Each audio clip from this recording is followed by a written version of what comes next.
In the last video, we learned that a fraction of non-injury incidents that occur have a much higher potential for serious injury or fatality, and that identifying and controlling these precursors can significantly reduce SIFs. We also learned there were two questions to ask to help determine the SIF potential. In this video, we'll explore more examples of incidents with potential for serious injury or failure, or SIFPs. By doing so, you'll be better able to recognize similar situations and do your best to prevent them.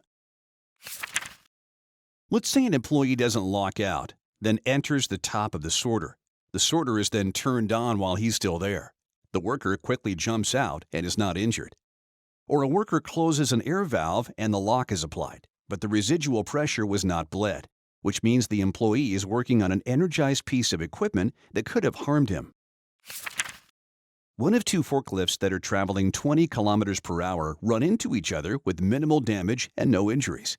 Or if a forklift that's fully loaded with 3 finished lumber packages loses a tire while traveling to the shipping and loading area. Imagine 2 quality control employees are checking labels in a lumber yard when a forklift pushes over a nearby load, just missing them. Or a loader that's transporting log material across a main entrance crosswalk hits a pothole, sending the full load across the empty street. What if an electrician who's working on a platform 14 feet above ground isn't wearing any fall protection? Or if an employee on a conveyor is looking up, using a pike pole to pull on some material overhead, when they go over the edge and fall to the ground, which is 6 feet below, but they aren't injured?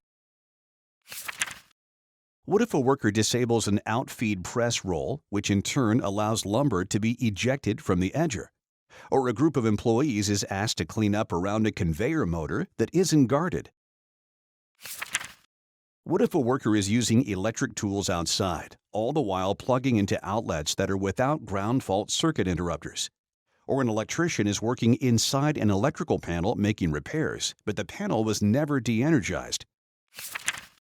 What if an employee is working in a spray booth, but the ventilation system is broken and they use it anyway, breathing in toxic vapors from the spray paint for their entire shift? Or an employee is working with acid wash, but isn't wearing the appropriate gloves or eye protection. They're then splashed with the acid and it burns through the gloves, causing a minor hand injury. What if employees are working in a confined space with an adequate but limited fresh air intake system, when a maintenance truck pulls up right next to the ventilation system, causing exhaust to be sucked into the space? Or if a cleanup person and a welder are working in a wood residuals bin that meets the definition of a confined space, but they aren't following the required safety protocols? What if some mobile equipment catches fire while it's parked in an area where there are combustible gases? Or if a welder starts welding a sprocket in a dusty chipper room without any ventilation and with a visible buildup of fine dust on all the elevated surfaces? What if a sling breaks, dumping 80 pieces of lumber to the ground? Or if 3 workers walk under a 4,000-pound pallet being hoisted by a crane? And what if an employee that isn't wearing a flotation device but is working on a boom boat falls in, is extracted, but sustains no injuries? Or if a tugboat operator is working alone on the graveyard shift but hasn't turned on the man overboard system?